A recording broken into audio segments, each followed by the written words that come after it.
Have you tried pickleball yet? No, but it seems as though all my friends have. Really? Yes. Like, I was resisting it because my parents, who definitely listen to this, so Okay. I'm going to totally throw them under the bus. Or are you going to compliment them? Which one? I guess. I don't know. But they keep saying, like, come on, let's play. And if I'm honest, you know, I'm in my head, I'm just like, nah, that's a boomer sport. I can't do it. No, I did want to try it, but I tried it recently with some friends and it is awesome. And I called them and admitted, I was like, it's so great because. Yeah, I was about to say, what'd you like about it? Do your friends say why they like it or? Nope. Yeah. And haven't I been a good friend to not ask why? Yeah. I think it's because it's faster paced like ping pong, but ping pong's kind of hard if you don't play a lot. And it's not as like tennis is a whole thing. You have to like rent a court and there's not much back and forth. You have to be pretty good. You have to be really evenly matched with your partner. Pickleball, it's just going, and I found like we were actually laughing a lot. Like it was actually exhausting. Like it made you laugh. It was like a really good workout and you're really laughing. Like it wasn't so serious. So I want to know, like, how much movement was there really? Like a ton. I mean, I did notice we were looking at the court next to us and it was two couples and we both kind of laughed like, yeah, that's not our version because they're not moving at all. Okay, because it's literally, but that might be my version, by the way. So that's why I was asking. I did not say that, but okay. I did. I clearly did. But yeah, if you play one-on-one, you're like constant sprinting because it's a small court, but you have to change directions a lot and sprint up to the ball and then back. And so it's kind of like big table tennis. Okay. But you loved it. It was a blast. We formed a 2-man league and we're just going to play every week because it's like I've been looking for something to do exercise that doesn't just feel like the gym. I'm sitting here listening, and I remember that you did this week, right? Yes. This was your first time. So we were walking to Starbucks, and you told me, I loved it. I played pickleball. Oh, I already told you? Yeah, but that's okay. That's okay. You know. Hey, Sundie, did I tell you? There's this thing. I know, pickleball. This getting older thing, sometimes we forget. Yeah. So you said you loved it, but what really stands out to me that cracks me up is you're like, man, you're like, there's so much money in this, which is totally an entrepreneur. Oh, I know where you're going. There's so much money in this. I'm thinking, yeah. And my first thought about you like saying this is you started the sentence like, what am I doing with my life? Maybe I should open a, or I should start a. And I thought he's going to say like a pickleball court, a pickleball court. I thought a pickleball court. And I'm like, I just kind of was like, no. Like inventing a new sport. He said, Sundie. Joe, he went so high level that he was like, no, we're not even talking about pickleball anymore.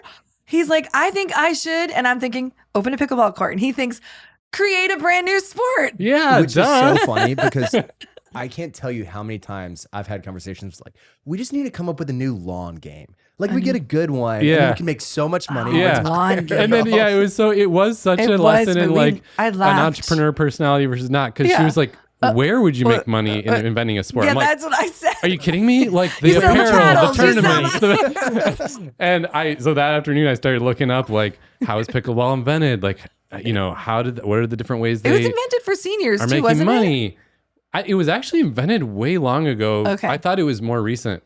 But my idea was we got to have soccer. I shouldn't give this away on the air. Yeah, we got to have it like for soccer to really take off in America. And it has way, way more in the past few years. Super fun. Totally because super of Ted fun's Lasso. the wrong word. Super fun when they get a goal. Exactly. So I'm inventing soccer where the field is half the length and the goal is twice as big. And there's going to be so many more goals that people are going to be really into it. And American soccer is going to take off. How much more American can you get? That's right. I think it's going to work. We're lazy and we want quicker. And we want to score a lot and be the better score one. More. Oh my gosh. Well, shout out Christina. She messaged us and said, I'm just going to read it. She said, hey, I've been on the job search for a while now and haven't made any progress.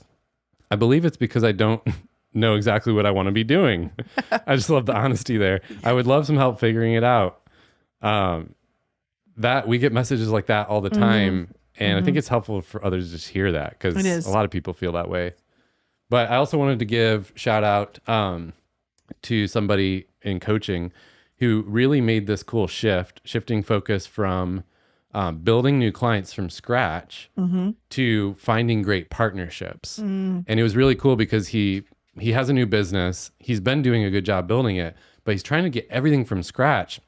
As we're talking, we worked on his vision, and as we talked about it, one thing that came out really clearly is he doesn't care about having full ownership of the company. And so it's like, this is the beauty of working on long-term vision. It's like, oh, well, then in that case, like, stop working so hard on new clients. Just get partners who already have them, and you can give equity, and like, that's a win for you. Yeah. Now, someone like me, I wouldn't want to do that. My vision isn't giving away a bunch of the company, but he doesn't care about that. So it's like, it was a great shift. And right away, he started making connections with people who already had clientele. So it's like, it's building both of their businesses faster. It was just a huge win. Yeah. I love seeing those shifts, those kind of like light bulb moments. All right. So do you have a personality gripe for me? I do. You do? Both of us have been trying to like keep track of, because they come up in conversations so much. One that I wrote down the other day is like, oh my gosh. I'm not going to explain this well. So you're going to have to like give better words to it. Like, like you always do for me. There's this dynamic, like it happens for me and my friend Zach, who we talk about it. We're I don't know, we're nice guys. So like when we're annoyed with something or frustrated with something, could be with family or friends or any business situation, like the moment you start to actually say what you think, it's like they think you're so mean and so mad. And it's like this. But then, these people with personalities who are very black and white and they're very blunt all the time. Oh, yeah. They could like diss you to your face and you'd be like, thanks, I appreciate it. And like walk away smiling. It's normal. I think that's why. Is that why? Yeah, that's really interesting. Yeah, because. Do you know this dynamic? Yeah, because I think if you're generally a happy-go-lucky person like I am myself, to one small shift in my face or one small shift it like in throws my mood, everyone people off. think like, you're she's so mad or she's so rude. Like, right. No, it's like the one time a year you got mad. Right. Yeah. And there seems less tolerance. I think that's what you're saying. It's like really called out. Whereas like people who like live in that space. Yes. I know. It's one of my good friends is like, but maybe they don't have good relationships. Yeah, that. One of my best friends though is like this. And we talked about, we were both hiring like a contractor to do something on our house. And we're talking about how the negotiations went for him versus me. I'm like, what? Right. He was like really, really hardcore in the negotiations. And the contractor was like, sure, sounds great, super happy. Right. Meanwhile, I was like a softie. I got like completely run over. And then the one thing I tried to argue for was like, no way. I like upset the contract, and it's just that kind of thing. Like, how did you do that? Well, because he's always that way. Yeah, absolutely. Yeah. I think it's out of jealousy is my rage. Is that what it is? It is. So recently I was in Charleston and we were sitting at the pool. We were at this resort that had a really nice like pool where it's kind of contained. So like kids could run around and you didn't have to watch them as much. And they also made these awesome mezcal margaritas. Ooh. I lived off of those the whole trip. So me and Ashley were just kind of sitting poolside and sipping margaritas, and it was great. And you might laugh at this, but I was suddenly like, whoa, this is the first time I think in my whole life, I think I'm not exaggerating there, but I think in my whole life where I'm like, I actually just want to keep sitting here like this for a week.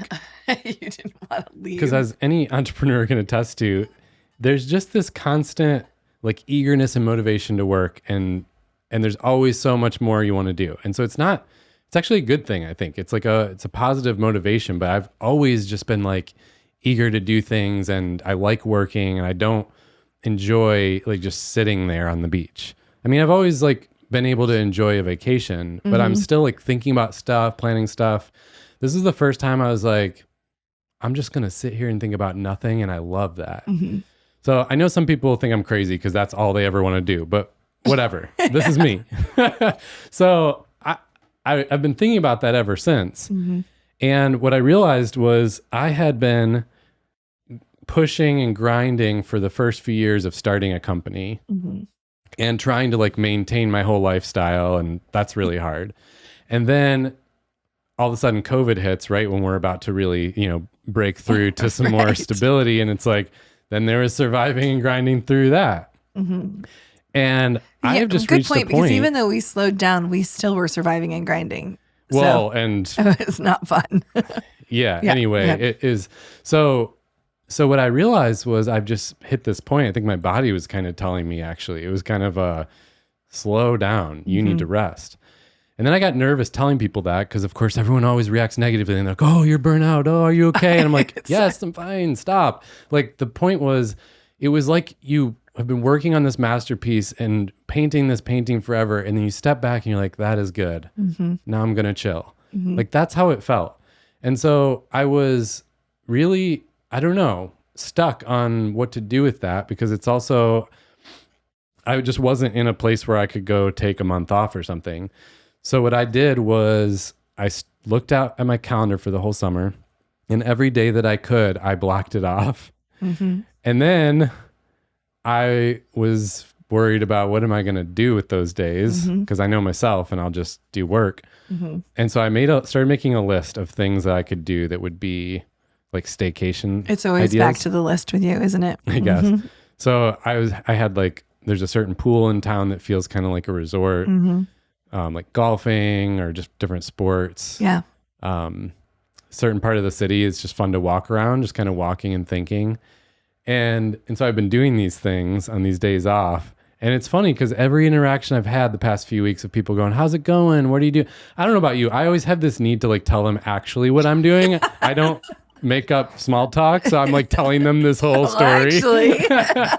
But I said the other day to one person, like, yeah, and I was doing these like thinking projects. And then he's like, what do you mean? Tell me more.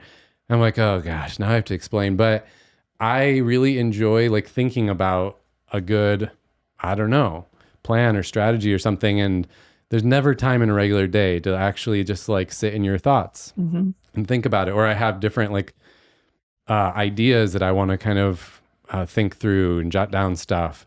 And so it's been so fun to like, I'll go to the pool with one of these thinking projects. Yeah, I was just going to ask you that. Is that something you're trying to do? Even like it's outside the office in one of these relaxing places, but it's just, you have a list of things you'd like to think about. Yeah, that's sometimes it's been a book or just hanging out. But a lot of the times it's been like a thought project and people are probably looking at me like, wow, that guy's got a lot of people to text because I'm like writing all these notes on my phone for 3 hours. But it's been really fun. I just thought I'd share it because these are the kind of things I tend to share in one-on-one and people will be like, oh, that's cool. Or that gives them an idea.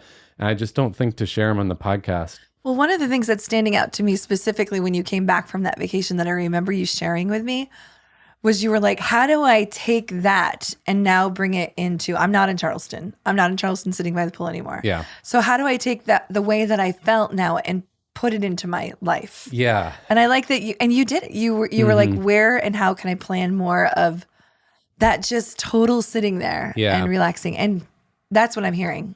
Yeah. And then I had a few conversations with people who had also spent a number of years in kind of corporate America setting and have recently left, as a lot of people are kind of doing this transition. There's this thing happening that we were talking about. And I don't know, I'm probably not coining this, but we started calling it corporate deconstruction. I was like, yes, there is a movement going on of deconstructing the corporate life. And I think what's different is some people rush right back into more of the same. And some people are pausing to actually undo some bad patterns and find some better, healthier ones. Right. I'm a mix of both for sure, but in these times off, in these days of thinking, and I've started realizing, whoa, one of my thought projects was list the things that I've shifted in my life as part of my like post-corporate life.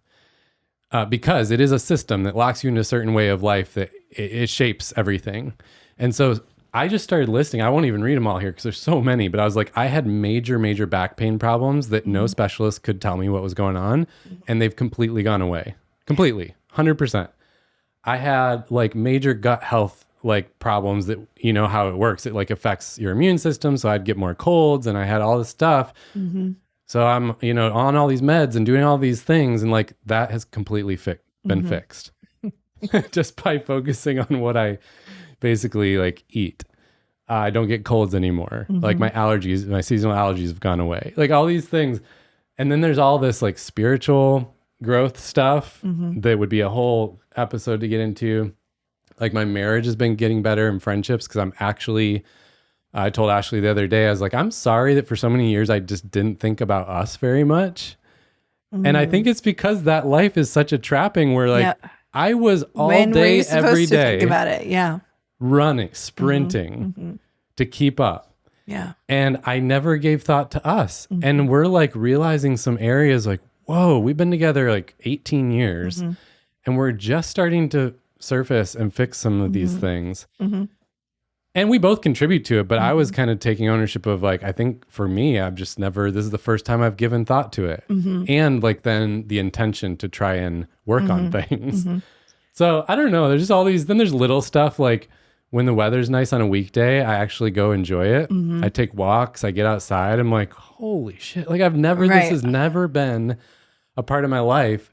And I'm talking to this, especially this one friend, Rashida, who she's going to come on the podcast. So I'm sure we'll get into it. And we're like, whoa, yeah, she's having the same experience. And it's just I don't know. It's been like weird and exciting for me. You know, as I'm listening to you though, I'm imagining how listeners feel sometimes is because we coach on this too. So let's be very clear. You're still working. You're still running this company.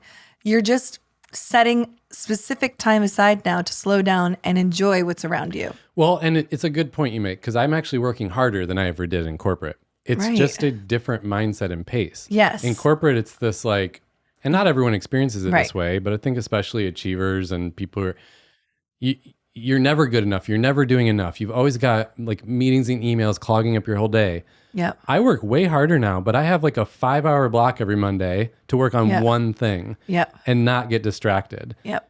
That's the difference. Like you're not actually able to do that in certain work settings. And so I love that we work with teams in corporate settings to try and make it better. Yeah. But I think what I've realized in a lot of people is, but there is a cap on that. Yep. And so I've started to untangle some of that stuff.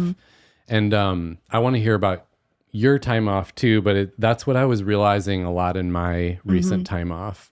Well, in the topic of burnout is coming up so much, right? But I feel like and so we're talking to more and more people about this, but I was recently talking to someone and this boss was saying, I'm so frustrated with my people walking around constantly saying, I'm so busy, I'm busy, I'm busy. You remember we've talked a little bit about how what it is, it's the normal to say you're busy. It's also the normal to be busy.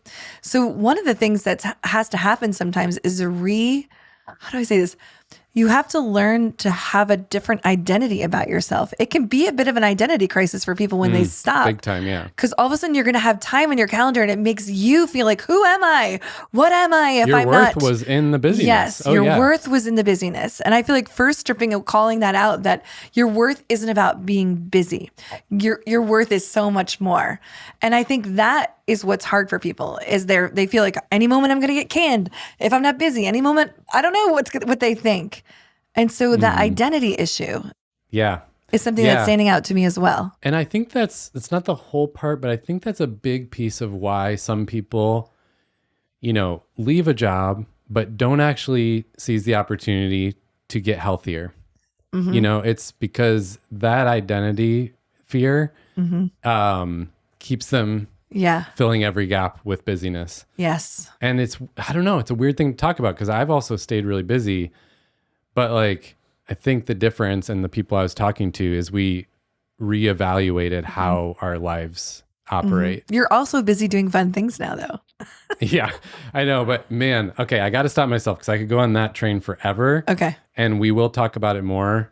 I think specifically when Rashida comes on. But as I talk about that, I do want to be careful that if I was listening to this when I worked in the corporate setting, I'd be like rolling my eyes like, well, cool, Steve, like you're the business owner, so you can just do stuff like that. And I do want to be aware of that because I do think this, whatever we're talking about, actually can have implications for anybody. And we don't have time to go into it today. We should do an episode about your sabbatical. Yes. But I wanted to just maybe you can touch on the fact that you recently took a month-long sabbatical and you're not the business owner. Right. But like it actually worked really well. And then I actually haven't heard everything from, like your reflection on the experience. So maybe we could talk about that more. Yeah. So I'm not the business owner. And you and I talked about me taking a sabbatical. And I took for those listening, a month off. I took an entire month off. And I am, head of coaching and development. So it didn't necessarily mean that all that work had to stop. It just meant that I had to think about who could lead that while I was gone. But for those listening on my behalf, I'd also like to know what one of my takeaways was that you can actually, if you prepare it correctly and you also change your mindset onto where your value lies, you can take a month off. And I didn't engage in work at all. And I cannot tell you how just refreshing it was and how much it made me excited to come back, to rethink about what we could do. Now, that month off, I didn't work at all. We should definitely talk more about that because I know even myself have questions. I'm sure other people want to hear more about it, but I think that's similar to my experience that we did different types of time off. Yeah, we did. It was so nice to, not think about the work at all. And also realize it was almost like an experiment. Like, it actually, things are fine. You can do that. Yeah, that was great. All right. Well, I think that's a good place to wrap because I think it would be good to maybe share more about your sabbatical experience because it is really interesting. And I know it didn't go exactly how you planned, which is part of it too. But at the end of the day, I've just been feeling tired lately and I just wanted to take a break. And then it became an experiment of how to do that because it was a new idea to me, different than vacations, I guess is the point. And at the same time, I've been realizing during the breaks that, this is actually, there's something to this rhythm that is helpful for whatever's next and kind of launching with fresh energy into this next season. And so I'm not sure what the answer is, but I want to make this into more of a rhythm as well.